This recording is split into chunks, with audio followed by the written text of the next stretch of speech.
Costs are up, making it more expensive than ever to serve your family a healthy breakfast. Here with advice on how to save money on the most important meal of the day is our financial contributor, Vera Gibbons. Good morning. Good morning, Harry. How many times have we heard that breakfast is the most important meal of the day? And it's getting more expensive. It is. Especially things like cereal, they just keep going up and up and up. There's barely any grain in these things. And they're still up. I mean, food prices are off their peak, but we're still paying 45% more for our food than we did a couple of years ago. Prices are expected to rise another 5% on into 2010. Right. And if you look at breakfast commodities in particular, these commodities, the production of them tends to be concentrated in developing countries that are prone to shortages. So demand is like strong. Coffee and different kinds of things like that. Coffee, tea, cocoa, right. Orange juice in those developing countries. So demand is strong. And there are shortages, supply and demand. Wow. So there you go. As the world's population grows, people are eating more stuff. This is the expensive breakfast at $2.50. Now, what makes it expensive is you've got the name brand cereal, which is about $4 to $6 a box. And of course, the boxes are getting smaller and smaller. You've got the designer orange juice. There are production issues in Florida, in Brazil, that's putting pressure on prices. There's less orange juice coming out this season. Fewer crops, right? There's a crop issue. And then you've got the coffee, store-bought coffee. Coffee prices are up about 30%, again, because of production issues, primarily in Colombia.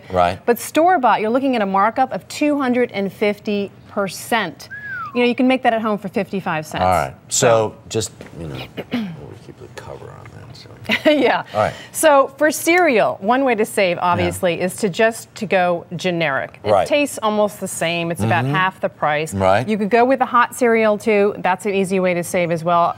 Oats, grits. This is what I eat. Well, you're smart. It's good for you, and it's less expensive. About 11 cents a serving versus 41 cents for the sugary designer cereals. And you could buy in bulk. That's another way to save on the cereal. And you said this is a lot less expensive? The stuff Plastic wrapping, believe it or not, is less expensive than the name brand ones that come in the fancy packaging. All right. You pay for the marketing, too. Can you save on this sort of stuff? Coffee, tea, cocoa. I mean, that's the kind of stuff you do want to make yourself. I mean, some of these specialty retailers do have web-only sales that are available. Tea in particular, prices are up about 70%, up by an all-time high because of issues. Again, it's production issues in Kenya, in India, in Sri Lanka. So that's putting pressure on prices. That's one area where you really want to go generic. Who knew? 70% up for tea prices? Not at the retail level, but at the commodity level. Oh, at the commodity level. Because I know you went online last night. I checked the commodity prices. Yes, I did. You're so dutiful. Okay, eggs. Yes. $1.50 a dozen, much higher in New York, of course. Right.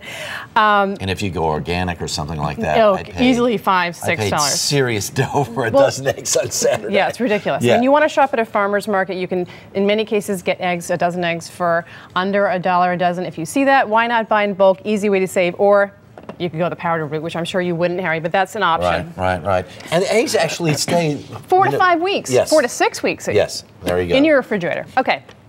Orange juice, I mentioned the production issues in Florida and Brazil. You're looking at about $6 for a gallon of orange juice. If you're buying 2 gallons of orange juice a month, that's $144 a year. Slash your costs in half by going with the frozen concentrated stuff. Really concentrate is really the key there. Okay. There you go. Help me save some money on the sugar. Well, with any single ingredients, sugar, salt, flour, this is the kind of thing you do just want to buy generic. It's held to government standards, regulations in terms of distribution, production. Salt is salt, sugar is sugar. And name brand designer sugar, very rarely part of an in-store promotion. So all the more reason to go generic. So if I've done all of the stuff that you've said, how much money did I save? Yeah. $1.17 for this breakfast, which is $1.33 less. So you can cut your breakfast cost in half. You're going to save about $500 a year if you incorporate all of our tips and you just make a few very simple changes. There it is, $500. Money in the bank. That's Vera Gibbons, as always, Thanks, thank you Harry. so much.